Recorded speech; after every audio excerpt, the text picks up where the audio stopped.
arrancamos un nuevo programa de La Voz de Todos. Vamos a dividir en dos el programa.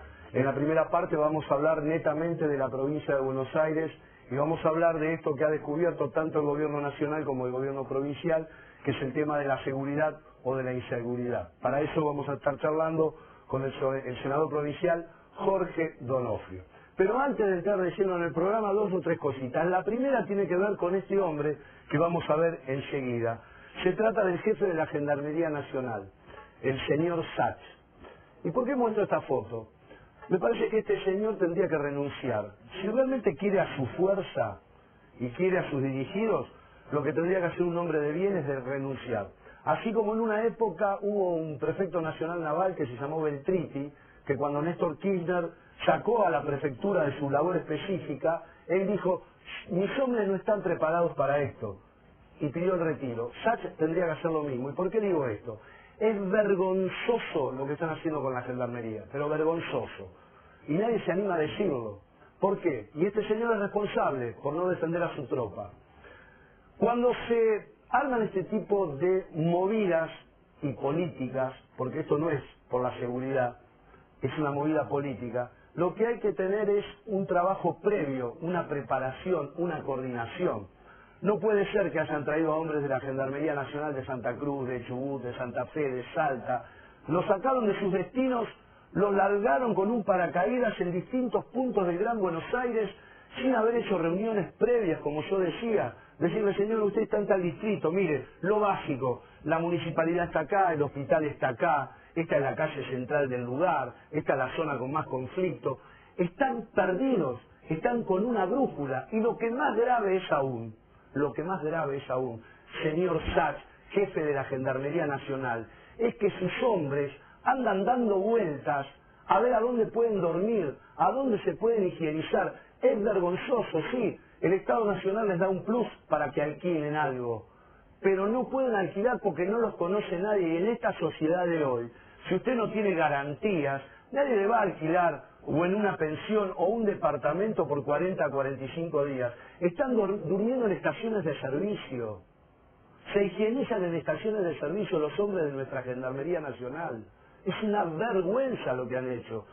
En este caso el gobierno no solamente va a perder más votos de la ciudadanía común que se da cuenta de que esto es político, sino de toda la familia de esos gendarmes, porque es una vergüenza lo que hicieron con la Gendarmería Nacional. Yo sé que la ciudadanía en el conurbano fundamentalmente venera y se siente más protegida con la Gendarmería, no hay dudas de eso. Y la gente los estima, los quiere, los aprecia. Pero lo que están viviendo estos hombres es una vergüenza, realmente una vergüenza. Eso por un lado. Por el otro lado, ustedes saben que hace una semana atrás varios gobernadores fueron a acompañar a un candidato a Corrientes. Después que terminó todo este acto político, muchos se congregaron en distintos restaurantes y confiterías céntricas de Corrientes. Hay un caso puntual que es una confitería que se llama Cristóbal. Había una mesa con 10, 12 integrantes donde estaba el gobernador de Salto Urtubey, había otra mesa donde estaba, por ejemplo, el gobernador de San Juan Gioja con un grupo de amigos, y había otra mesa donde estaba el gobernador de Chaco, que ustedes están viendo en pantalla, Jorge Capitanich. Había algún movimiento medio extraño y en un momento una camarera muy atentamente, reitero, confitería Cristóbal en Corrientes Capital, se acercó a la mesa y con mucho respeto y educación le dijo, discúlpeme señor Capitanich, pero tenemos un pequeño inconveniente. Tenemos muchos comensales en la confitería que si usted permanece aquí se van a retirar. Lisa y llanamente le dijeron, Capitanich, retírese porque se nos van los clientes. Se tuvo que levantar e irse. Un gobernador de nuestra Argentina, en este caso hablamos de la provincia del Chaco. Y las dos cosas finales, una tiene que ver con este enroque que volvió a ser el gobernador en seguridad, en justicia. Hace 2 días unificó los ministerios, ahora los vuelve a separar. La verdad es algo que no se puede comprender. Todos estos parches, además escuchar hoy en Insaurralde que habla de la seguridad, que habla de la inflación, los funcionarios del gobierno nacional que hablaban del monopolio y la cadena del odio, ahora van todos los días a la cadena del odio. Increíble, realmente increíble. ¿Y por qué Granados? Bueno, es un signo de interrogación, un hombre que en el 2011 sacó el 70% de los votos y en esta última, las PASO, sacó solo el 40%. Y su hermana hoy integra el bloque de senadores del Frente Renovador. ¿Por qué Granados? ¿Será porque estaban sospechando que Granados también estaba con un piecito llegando al Frente Renovador? ¿Será por eso que el gobernador lo rescata en esta función? Ojalá sinceramente que tengan suerte por bien de nosotros los bonaerenses. Y por último, una foto más. Se trata del senador provincial de Facio. Lo he visto en esta semana en un montón de programas, senador de Facio. Yo no lo voy a desafiar porque no soy quien, aparte esto no es una cuestión de a ver quién es más guapo. Pero sí, tanto a usted como a su agente de prensa, los invito formalmente a que venga a hablar conmigo de la provincia de Buenos Aires. Yo no lo voy a llamar senador, espero que recoja el guante, porque lo he visto en infinidades de programas. Pero lamentablemente y con mucho respeto a mis colegas, me parece que a todos los programas que usted va a hablar, mis colegas de la provincia de Buenos Aires no saben absolutamente nada y le dejan decir lo que usted quiere. Yo lo invito públicamente, senador de Facio, le doy todo un programa, media hora mano a mano usted y yo, que venga a hablar conmigo de la provincia de Buenos Aires, porque yo le voy a preguntar lo que otros no le preguntan. ¿Qué tal, Jorge? ¿Cómo estás? Buenas noches, ¿cómo estamos? ¿Qué te pasaría si vas a un lugar y viene la camarera y te dice, mire, con todo respeto, senador, hay comensales que si usted está acá, se van? Realmente uno debería empezar a replantearse qué es lo que está pasando, ¿no? Y creo que hay algunos que insistir en ir de contramano, lo único que van a hacer es terminar chocando la calecita. No veo otra mirada. Jorge, yo el otro día planteaba aquí que mientras el candidato a diputado Insaurralde en algunos programas de televisión el jueves a la noche pasado hablaba de las policías comunales, hablaba de que hay que empujarlo, que hay que discutirlo. Yo mostraba, te insisto, en este programa que ese mismo día, a la tarde, sus senadores los dejaron solitos en la Cámara. Realmente creo que el jueves pasado se le cayó la careta al Frente para la Victoria y fundamentalmente al gobernador Scioli, porque esto a veces es muy difícil desde lo técnico explicar, más cuando hay una campaña de comunicación, que es lo único que tiene como política de Estado el gobernador. El gobernador impulsó una ley de policía municipal que lo único que tiene de policía municipal es el título, porque el proyecto que nosotros planteamos y todos los proyectos coinciden en que tiene que haber una dependencia orgánica, funcional, que dependa del intendente. El proyecto de Scioli marca que tiene que depender del Ministerio de Seguridad, con lo cual no es policía municipal. Pero bueno, durante 8 meses estuvimos tratando de sacar despacho. El Frente para la Victoria, a través de su presidenta del bloque, nunca autorizó a que se diera dictamen. Con las últimas modificaciones logramos tener mayoría en la Comisión de Seguridad, se emitió dictamen de mayoría y el jueves pasado intentamos plantearlo sobre tablas. A ese planteamiento sobre tablas lo que sobrevino es una gran pelea dentro del Frente para la Victoria, los que querían y los que no querían bajar a debatir. Finalmente no se bajó a debatir. Llamativamente los candidatos del Frente Cívico y Social acompañaron esa actitud de no bajar a debatir, y no solo nos perdimos de discutir el proyecto de policía municipal, sino de aprobar también el proyecto de juicios por jurados y otras cuestiones más que obviamente eran orden del día para esa sesión. Lo que vemos claramente es que no hay rumbos, que lo único que se hace es medidas para anunciarlos en los medios, pero que en definitiva nunca se llegan a aplicar. El ejemplo más claro es el de la Policía Judicial. Un año de trabajo y de preparación, con foros en todas las secciones electorales, un gran debate, una gran ley que hemos sacado, y el Poder Ejecutivo ni siquiera se tomó el trabajo de destinarle 10 pesos de presupuesto para que esto empiece a funcionar. Jorge, estas medidas que tomó en las últimas horas el gobernador, como yo decía, esto de que primero unificó ministerios, al año cambio, separo, después unifico de vuelta, después separo de vuelta, ¿cómo lo tomás? Bueno, así como en su momento empezaron a reconocer la agenda que planteamos desde el Frente Renovador, con el mínimo imponible, con gravar la renta financiera, que en mayor o menor medida han tomado ese camino, lamentablemente recogieron el guante en materia de seguridad, pero empezaron a dar manotazos de ahogado. Y acá tenemos claramente, en los últimos 6 años que está al frente de la gestión Daniel Scioli, tuvo primero 2 ministros fuertes, en 2 carteras separadas, Stornelli por un lado y Casal en justicia. Después dijo que no, que había que unificar todo y puso un ministro con la suma del poder. Claramente lo que nos acaba de decir es que fallaron las políticas de seguridad, que fracasaron y que ahora van a nuevamente abrir el esquema en dos ministerios. Lo que nosotros queremos saber no es la cuestión administrativa, porque una cuestión administrativa no cambia la seguridad de la provincia de Buenos Aires. Queremos que nos digan por dónde van a ir, queremos que nos digan cuál es el plan, cuáles son las políticas, en qué los podemos ayudar también, ¿no? Pero peor fue lo del gobierno nacional. Yo te escuchaba en el comienzo que vos hablabas de la barbaridad que están haciendo con Gendarmería.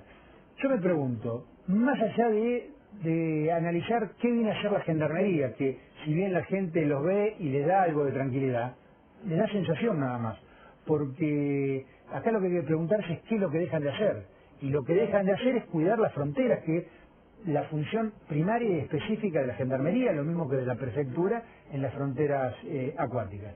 Entonces, como la droga no se fabrica en el conurbano y es el principal disparador de violencia y de delito, viene por la frontera norte, lo que estamos reconociendo es que perdimos la guerra en la frontera y venimos a librarla al primer cordón. Pero algo peor todavía, estamos asistiendo a una serie de actos proselitistas cuando enmascarados en actos de gestión, ¿no? El gobernador, el candidato Insaurralde y el intendente local, donde se le va a llevar 20, 30, 50 gendarmes a cada distrito, ¿no? Y nos anuncian que 3.500 gendarmes van a cuidarnos y van a cambiar el problema de la inseguridad en la provincia de Buenos Aires.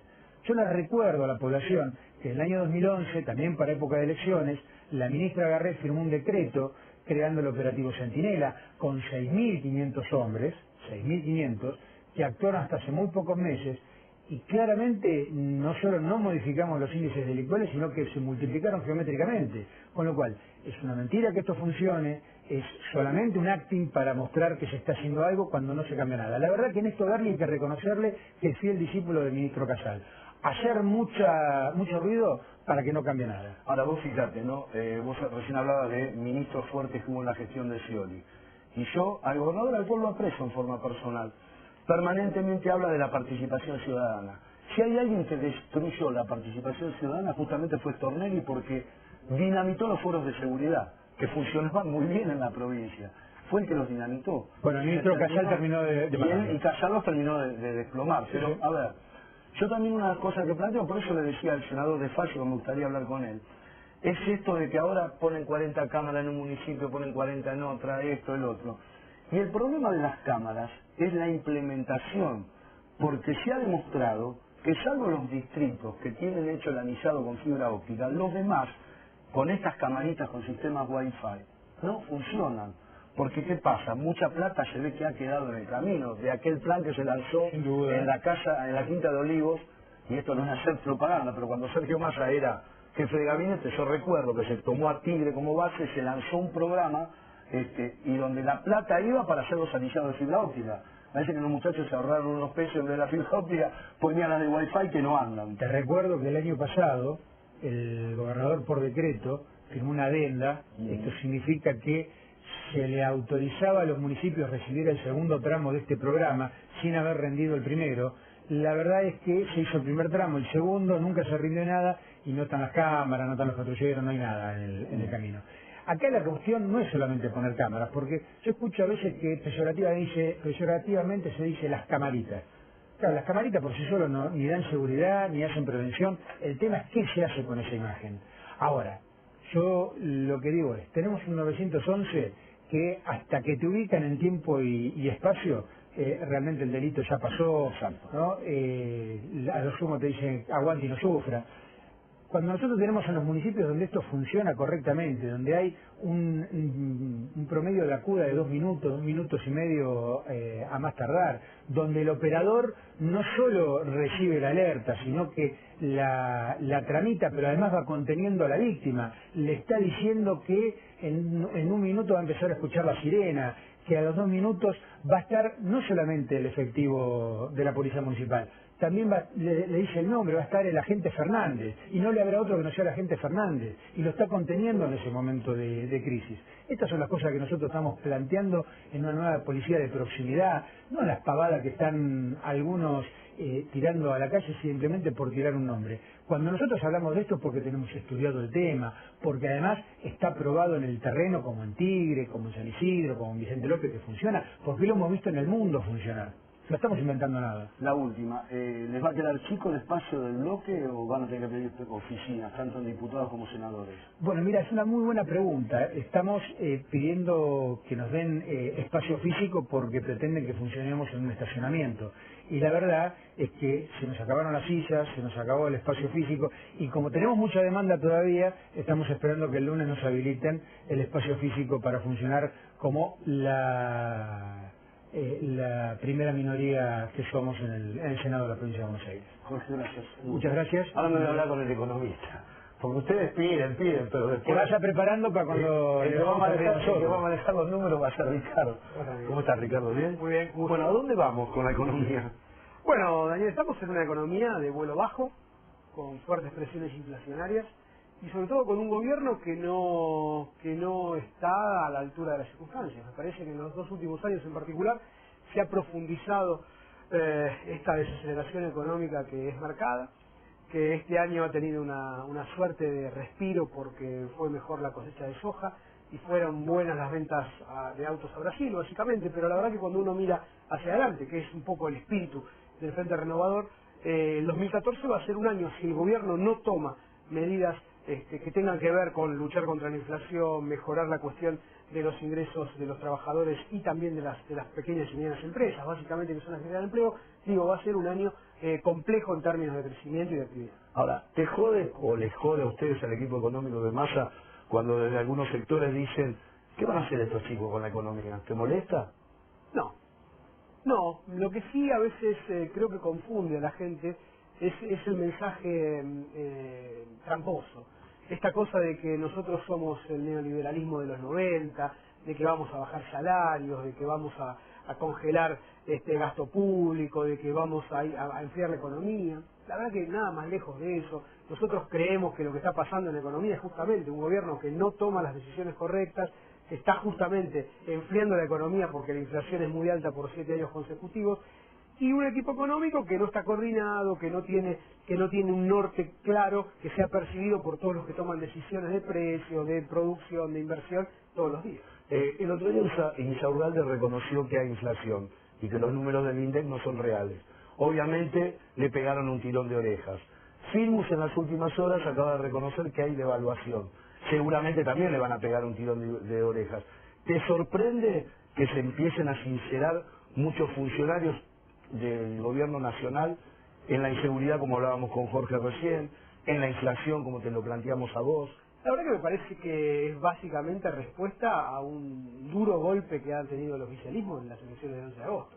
Claramente, digamos, no han escuchado a la sociedad y evidentemente está reconociendo los problemas concretos, reales, o lo que está haciendo la política económica. También, entre otras cosas, Daniel nos decía que nosotros éramos los devaluadores. Claro. Los devaluadores son ellos, digo. Lo que están aumentando la devaluación por arriba del 35% anual, 10 puntos por arriba de la inflación, es este gobierno, es este Banco Central. Entonces, digo, me parece que las caretas más tarde o más temprano terminan cayéndose y hay que reconocer que el sol existe, que no se puede tapar con las manos. Yo te veo que vas mucho al programa de un amigo mío, hablar mucho de economía en otro canal, y siempre mi amigo pone un pilón de dólares y un pilón de pesos con relación a las reservas. Pero la pregunta que nunca te hace mi amigo es esta. En el Banco Central, ¿hay billetes o hay papeles de reserva? No, en el Banco Central hay billetes, y también hay papeles. ¿Qué hay más? ¿Papeles o billetes? No, hay dólares. A ver, no generemos tampoco... No, pero yo te pregunto, porque la verdad que... No, una cosa es el mal manejo de la política de reservas y de la política cambiaria en general, de evaluación mediante es el resultado concreto, y otra cosa es decirle a la gente que no hay lo que en realidad hay. Me parece que en esto y en todo tenemos que ser responsables, pero la verdad pero más allá de eso, lo que más a mí me preocupa es estos 2 años que vienen. Me parece que lo clave y lo claro es que estos 2 años tienen que ser, y pueden serlo, años en donde la sociedad no ingrese en una nueva crisis. Estos son los 2 últimos años de gobierno, claramente. y en consecuencia el gobierno va a tener hasta diciembre de 2015 la posibilidad, la decisión y ojalá el deseo de modificar todas estas cosas que veníamos planteando: inflación, baja de la rentabilidad de las pymes, bajo empleo, en fin, todo esto que está haciendo que hoy la Argentina esté desperdiciando oportunidades y no crezca lo que puede crecer. Ahora, este gobierno, quizás la pregunta esté mal enfocada, pero no me sale preguntarla de otra manera. Este gobierno, perdido por perdido, en materia económica, va a tirar toda la manteca al techo que pueda de acá a octubre, y eso puede complicar el futuro. Yo creo que no hay espacio, ya no hay tiempo material para eso. El gobierno va a tener un mes solamente de esta mejora que nosotros saludamos y aplaudimos y propiciamos. Claramente el gobierno, su primera medida en términos económicos fue justamente lo que nosotros planteamos como proyecto económico central antes de las PASO, que fue la mejora del salario a través de la reducción del impuesto a las ganancias. Eso va a tener el efecto de un mes. No nos parece que esto cambie, digamos, finalmente el humor social. La gente digamos, no solamente mira su bolsillo, sino básicamente mira el futuro, mira las perspectivas, mira que el gobierno no ataca la inflación, mira que el gobierno no crea incentivos para crear trabajo, mira que el gobierno está castigando a las pequeñas y medianas empresas, porque vos fíjate, es cierto que le baja el salario, le baja el impuesto a los salarios, claramente. Ahora, también es cierto que le aumenta el impuesto a las pymes que distribuyen sus dividendos. Nosotros planteábamos, y vamos a seguir planteando en el Congreso, la posibilidad de que las pymes, en vez de pagar más impuestos, se puedan ahorrar el impuesto a las ganancias y deciden reinvertir sus utilidades. Entonces me parece que la gente mira todo, no mira solamente el bolsillo puntual de cada uno, sino que sobre todo mira el futuro. Ahora, ¿qué pasa después de estos 45 días? ¿Se va a seguir descontando o te parece que de acuerdo como le vaya electoralmente, el gobierno nuevamente va a ir sobre los trabajadores? A ver, yo creo que... ¿Te preocupa eso? Me preocupa porque justamente la decisión de no hacer automático el aumento, la decisión de no darle estabilidad a este tipo de políticas impositivas que nosotros planteamos, creo que esconde detrás la necesidad de no perder el control de una caja que está cada vez más complicada en términos fiscales. Hoy se habla mucho del tema automotriz, la cantidad de autos que se venden. Yo el otro día acá comentaba que en algunas empresas, para que te entreguen un 0 kilómetro, tenés que esperar de 120 a 180 días, porque también está el problema del ingreso de los certificados de Brasil. Hay muchas que están prácticamente paralizadas porque lo básico, como puede ser las cajas de cambio, las llantas, no son nuestras. Entonces uno escucha que el gobierno dice, defendamos la industria argentina, pero yo me acuerdo cuando era chiquito, el 70% del Ford Falcon, por ejemplo, o el Torino se hacía en la Argentina. Hoy se hace el 5%. Entonces, ¿cómo es esta historia? Bueno, a ver, la industria automotriz es una de las grandes dinamizadoras de la industria local, digamos. Sin industria automotriz, la industria local estaría cayendo todavía, digamos. La verdad que la recuperación tiene mucho que ver con esto. Y tiene mucho que ver con la demanda de Brasil. Vos fijate que el último dato, el dato de agosto, mostró una fuerte caída de la producción automotriz porque se cayó la demanda brasileña. Entonces, lo que tenemos que entender es que la industria automotriz, para nuestra filosofía, es una industria clave, una industria básica, una industria que debe integrar cada vez más componentes nacionales, sin duda. Esto tiene que ver con la posibilidad de discutir una plataforma regional más equilibrada, más equitativa. Me da la impresión, de todos modos, que el gobierno está apostando solamente a eso en términos industriales, ¿no? Me parece que ahí hay un problema también. No le está dando al resto de los sectores que son tan importantes como la industria automotriz las mismas señales, los mismos incentivos que se le dio a esta industria, importante por supuesto. ¿Las pymes en Argentina están destruyéndose, Ricardo? Las pymes están en una situación muy complicada y preocupa la rentabilidad... Y las economías regionales, ¿no? Bueno, por supuesto, y ahí va. Me parece que las pymes vinculadas a economías regionales hoy están mucho más complicadas, porque las presiones de costos han sido muy fuertes, la posibilidad de traslado a precios no han sido, digamos, sobre todo aquellas que compiten con importaciones o que exportan, no han podido ser, digamos, absorbidas, y hoy me parece que de vuelta el gobierno le pone más impuestos a la pyme. Estas son señales que me parece que finalmente en el mapa total la gente, básicamente trabajadores y también son empresarios, miran para tomar decisiones de cara a octubre. Dos últimas preguntas. ¿Tenés miedo que la Argentina entre en default? No, me parece que no hay razones objetivas para que la Argentina sufra eventos de crisis, como sería un default, tampoco, como decíamos antes, una crisis cambiaria. Pero, dicho esto, depende de 2 años largos de este gobierno. Y la posibilidad de tener grandes márgenes de maniobra ya se han acabado. La verdad que el gobierno se ha encargado, sobre todo en estos 2 últimos años, de acotar muchísimo los márgenes de maniobra. Entonces me parece que el gobierno va a tener que tomar decisiones de cara a corregir ese tipo de desbalances. La última, sé que no me lo vas a decir, pero cuando un dirigente político, como en este caso Sergio Massa, arma equipos para temas puntuales como la economía, como la seguridad social, es porque está apuntando a algo más hacia su futuro y al futuro de la Argentina. Pero a partir de diciembre, cuando asuman los diputados del Frente Renovador, el equipo económico de Massa va a ir con una batería importante de proyectos como para decirle al gobierno, acá están las salidas a lo que nos está pasando. Ya lo estamos haciendo, Daniel. Claramente estamos planteando agendas que son agendas nacionales, impuesto a las ganancias sobre los salarios. Lo que estamos hablando de desgravar las ganancias de las pymes que reinvierten, la posibilidad de tener en serio el impuesto a la especulación financiera y no este que se está sancionando en el Congreso, que es básicamente una suerte de cosmética que no va a llevar ningún tipo de impuesto adicional ni a mejorar la equidad tributaria. Entonces, la visión, si bien es una visión desde la provincia de Buenos Aires, sin duda la provincia de Buenos Aires es rectora, es el 40% de la Argentina en generación de valor, es una visión nacional. Ricardo, un gustazo, gracias. Gustazo. Gracias. Señores, en 7 días nos reencontramos. Chao, pásenla bien.